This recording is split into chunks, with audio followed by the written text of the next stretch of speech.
अभिवादन करतायत, त्यामुळे ते वर गेलेले आहेत. त्यानंतर ते आपल्याला खाली येऊन बोलतील. मात्र सर्व नेते या ठिकाणी आता सामील झालेले आहेत आणि एकंदरीतच आपण बघू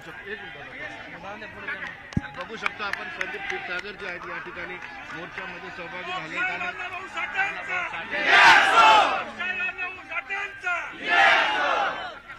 दादा संदीप भाऊ, आता शेवटी आक्रोश जनतेचा रस्त्यावर आलेला हा लढा फक्त कुटुंबाचा देशमुखचा नाही, आता राज्याचा झालेला. सर, मी पहिल्या दिवशीपासून ही वस्तुस्थिती जेव्हा मीडिया समोर आणली, आपण सुद्धा तिथं होते, अधिवेशनात सुद्धा म्हणतोय की लोकांमध्ये शांतता आहे पण रोष सुद्धा आहे. आणि तुम्ही आज बघितलं जसं काही प्रत्येक घरावरती काहीतरी दुःख झालंय, या पद्धतीने सर्व जाती धर्माचे लोक रस्त्यावरती उतरलेले आहेत. लोकांमध्ये रोष आहे. पण दादा, जे 3 आरोपी फरार आहेत, शंका व्यक्त केली दमानिया यांनी की त्या तिघांचे मर्डर झालेत आणि कर्नाटक बॉर्डरवर 3 बॉडी भेटलेल्या आहेत, तर त्यांच्याच असाव्यात. हे बघा, ह्या परली पॅटर्न हे सुरुवातीपासून जिल्ह्याला माहिती आहे. मी काही मला त्याच्याबद्दल खोल माहिती नाही, पण हा तपासून घ्यावा. पण अशी होऊ शकतं असं मला वाटतं. बीडचा इतिहास बघता ही शक्यता आहे? बीडचा इतिहास एवढा खराब नाही हो. हा पुरोगामी विचाराचा जिल्हा आहे. माझ्यासारखे एक म्हणजे जातीपातीचं तुम्ही बोलतात, मला लोकांनी दोनदा निवडून दिलेलं आहे तिथं. हे काही लोकच फक्त हे वाल्मिक कराड सारखे लोक हे जातीमध्ये तेढ निर्माण करतात. हे फक्त खंडणीच्या गुन्हा त्यांच्यावरती दाखल झाला आहे आणि आमची मागणी, आणि तिथेही त्याला अटक नाही. दुसरा विषय, 302 मध्ये कट कारस्थान खंडणीचा गुन्हा झाला म्हणजे त्या कनेक्शन आहेत ना तिथं क्लिअर आहेत. मग तुम्ही 302च्या ह्याच्यामध्ये का नाव टाकत नाही? धनंजय मुंडे साहेबाची नैतिक जिम्मेदारी आहे की जे जिल्हा हा रस्त्यावरती उतरला आहे, तुम्ही तुमच्या पदाचा फायदा त्या वाल्मिक कराडला घेऊन देतात. त्याच्यामुळे तुमची नैतिक जिम्मेदारी की तुम्ही राजीनामा द्या आणि फास्ट ट्रॅक मध्ये करून 3-4 महिन्यात ह्या संदर्भातलं जी काय वस्तुस्थिती महाराष्ट्रापुढे आणा आणि जे काय होईल मग तुम्ही परत तुमचं पद घ्या, अजून मोठं मंत्रीपद घ्या. आमचं काही म्हणणं नाही. दादा, बीड जिल्हा हा संत परंपरेचा आहे, गडांचा आहे, पवित्राचा जिल्हा आहे, सकारात्मक खूप गोष्टी आहेत. ते गतवैभव येण्यासाठी काय झालं पाहिजे? हे बघा, शिस्त आणली पाहिजे. सभागृहामध्ये मुख्यमंत्री साहेब अजितदादांनी ह्याच्यावरती जेव्हा पद्धतीने बोलले, एसपीची बदली झाली, ती ह्या 3-4 दिवसामध्ये खूप ऍक्शन 2 नंबरच्या गुन्हेगारांवरती किंवा 2 नंबरच्या लोकांवरती झालेले आहेत. ह्याच्यात लोकांना फरक दिसतोय. पण फक्त मग बाकीचे लोक पण या गुन्ह्यामध्ये अटक होतात. पण वाल्मिक कराडचा विषय आला की त्यांना संरक्षण धनंजय मुंडे साहेबांच्या माध्यमातून देण्यात येतं. हे पूर्णपणे चित्र स्पष्ट आहे. आमदार लोकप्रतिनिधी म्हणून तपास चाललाय, त्याच्यावर समाधानी आहात? आता जो तपास चालू आहे, पोलीस प्रशासन कडक पद्धतीने ह्या 2-4 दिवसामध्ये करतात आहे. पण वाल्मिक कराड अटक झाल्याशिवाय आम्ही कुणी समाधानी नाही. निश्चितपणे बघितलं आपण संदीप क्षीरसागर यांचं म्हणणं. दादा, काय म्हणाल? एवढा मोठा आक्रोश रस्त्यावर आला. समाजाच्या भावना आहेत, समाजाच्या भावना आहेत. हा लढा आता फक्त तुमच्या कुटुंबाचा नाही तर राज्याचा झालेला आहे न्यायासाठी. सगळ्या समाजाचा आहे, 18 पगड जातीचा आहे हा लढा. निश्चित बघितलं आपण, थोडंसं भावनाविवश झालेले दिसत आहेत या ठिकाणी. त्यांचा छोटा मुलगा सुद्धा आहेत, त्यांच्या भगिनी सुद्धा या ठिकाणी. ताई, काय म्हणाल? शेवटी एवढे लोक न्यायासाठी उठले. माझे सगळे भाऊच आहेत, त्यांना माझ्या भावाला न्याय द्यायला लढलंच पाहिजे. माझे एवढे एक भाऊ गेला म्हणून काय झालं? माझे एवढे भाऊ, मी खूप म्हणजे मला असं वाटतं की विश्वास आहे माझा ह्या एवढ्या माझ्या भावांनी सर्व समाजाच्या की न्याय मिळत देतील माझे भाऊ. माझा एक भाऊ गमावले मी, मला लाखो भाऊ उभा केलेत माझ्या भावांनी. मला खूप अभिमान वाटतं. बजरंग सोनवणे माझ्यासोबत आहेत, खासदार बजरंग सोनवणे. काय सांगाल बाप्पा, कशा पद्धतीने हे सगळं चालू आहे आणि आज 19-20 दिवस उलटत आहेत, काहीच केलं जात नाही? आज 20 दिवस झालेले आहेत संतोष देशमुख यांची हत्या होऊन, पण ज्या संतोष देशमुखांचं किडनॅपिंग झालं त्या क्षणापासून आजपर्यंत मी लढा लढतोय आणि पुढच्या काळात सुद्धा आम्ही सर्वजण मिळून एकत्रित लढा लढण्याच्या दृष्टिकोनातून समाजातील सर्व जाती धर्माचे लोक असतील सर्व एकत्रित येऊन सर्व पक्षीय हा मोर्चा आज काढलेला आहे. याचं काय हे आहे तर याच्यातून एकच पाहिजे की मारेकऱ्याला सजा झाली पाहिजे, त्यांना पकडलं पाहिजे, जे मास्टर माइंड आहे तो पकडला पाहिजे, ही आमची सर्वांची मागणी आहे. पण 20 दिवसापासून प्रशासनानंही केलेलं नाहीये. पहिले 2 आरोपी पकडले, परत 1 पकडला दुसऱ्या दिवशी आणि परत 4था पकडला का सिलेंडर झाला याचा आणखी खुलासा होत नाहीये. जर खरोखर खंडणीतला आरोपी पकडायचा म्हणलं तर त्याला गार्ड होते, त्यांना गार्ड का दिलं तर, संरक्षण कशामुळे दिलं तर, त्यांच्या जीवाला काय धोका होता, खंडणी गोळा करायचा धोका होता का, काय होतं, त्यांना कशामुळे संरक्षण दिलं होतं? इथं आमदाराला संरक्षण होतं मागच्या वेळेस काही वेळेस. आता जे मग ती गार्ड होते त्या गार्डनी काय केलं? त्यांनी आय विटनेस म्हणून का गुन्हा दाखल केला नाही, मी कालच मागणी केली होती. हे सर्व बरेच प्रकार आहेत. मग आता एसपी साहेब नवीन आले, ते एसपी साहेब बी खूप चांगलं काम करणार आहेत करतायत असं ऐकतो.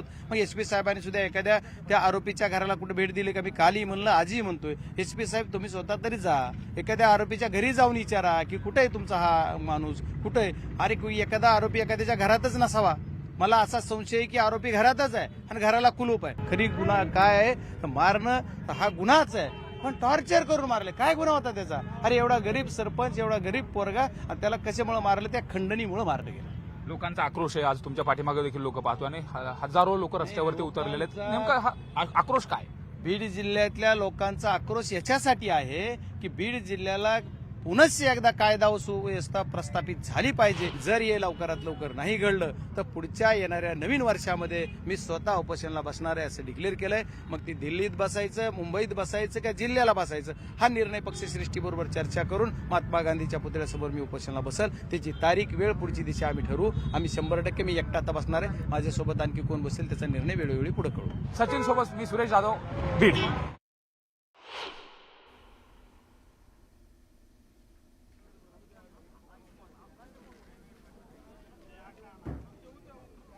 जरांगे पाटील आपल्या बरोबर. दादा, हा आक्रोश आहे असं म्हणावं लागेल का? आता याच्यापेक्षा सरकारला काय बघायचे काय माहिती, मुख्यमंत्र्यांना यापेक्षा आणखीन काय बघायचं.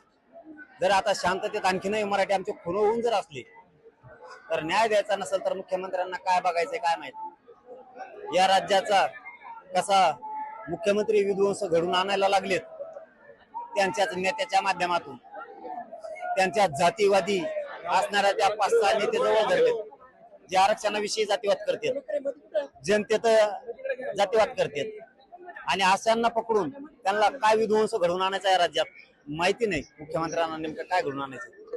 पण आम्ही पण मराठी आहेत.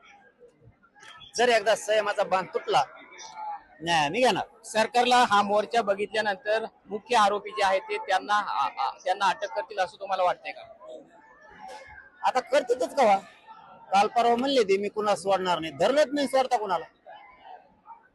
चौकशी चालू आहे, तपास चालू आहे. चौकशी कोणाची करता? आरोपीची अटक नाही, तपास कोणाचा करता? चौकशी करायला माणूस तर अटक पाहिजे ना, तरच चौकशी करताल ना.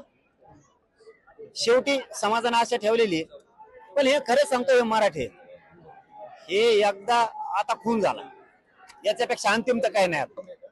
मग जीवावर उद्धार होते मराठी सुद्धा.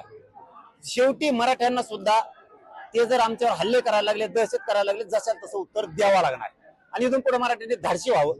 आपण कोणाच्या वाटा जायचं नाही, पण जशाला तसं उत्तर द्यावं लागेल. ते जर माणसं मारायला लागले, हल्ले करायला लागले, गोळ्या घालायला लागले, तर स्वसंरक्षणासाठी प्रत्युत्तर मराठ्यांना यापुढे द्यावं लागणार. किती दिवसाचा अल्टिमेटम तुम्ही द्याल सरकारला आरोपीला अटक करण्यासाठी? बघूयात ना आता आजचे काय करतात काय नाही. नसता मग तर त्यांना जिरेस्त आणावं लागणार, आणणार आहे. आपण बघितलं तर हे होते मनोज जरांगे पाटील आणि यांनी सरकारला इशारा दिला. देशमुखच्या मारेकऱ्यांना फाशीच्या शिक्षेपर्यंत नेण्यासाठी मदत करा. आपण बघतोय अशा पद्धतीनं हे मोर्चेकरी जे आहे ते वारंवार धनंजय मुंडे असतील, पंकजा मुंडे असतील यांच्यावरती आरोप करतायत की त्यांनी या मोर्चामध्ये सहभागी व्हावं, आणि जी मागणी आम्ही मोर्चेकर करतोय त्याच मागणीसाठी धनंजय मुंडे असतील किंवा पंकजा मुंडे असतील यांनी देखील ही मागणी करावी, अशा प्रकारची भूमिका जी आहे, मागणी जी आहे त्या मोर्चेकऱ्यांची आहे. आपण पुन्हा एकदा हा मोर्चाची दृश्य बघणार आहोत. मोठ्या संख्येनं मोर्चेकरी या मोर्चामध्ये सहभागी झालेले आहे. या मोर्चामधला प्रत्येक नागरिकाच्या हातामध्ये काळा झेंडा आहे, आणि त्याचबरोबर संतोष देशमुख यांचे फोटो असलेले, त्यांना न्याय मागण्याचे त्यांचे सगळे जे फोटो आहेत त्याच्यावरती वेगवेगळे स्लोगन्स आहे, अशा पद्धतीचे फलक घेऊन हे सगळे बीडकर जे आहे ते रस्त्यावर उतरले आहे. केवळ बीडच नाही तर महाराष्ट्राच्या कानाकोपऱ्यामधून मोठ्या संख्येनं हे सगळे नागरिक जे आहेत ते या ठिकाणी दाखल झालेले आहे. आपण जर बघितलं तर मनोज जरांगे पाटील असतील, युवराज संभाजीराजे छत्रपती असतील, सुरेश धस असतील, त्याचबरोबर स्थानिक आमदार जे आहेत क्षीरसागर, तेच देखील या मोर्चामध्ये सहभागी झालेला आहे. आणि अशाच पद्धतीनं हा मोर्चा जो आहे तो जवळपास 1 किलोमीटरहून अधिक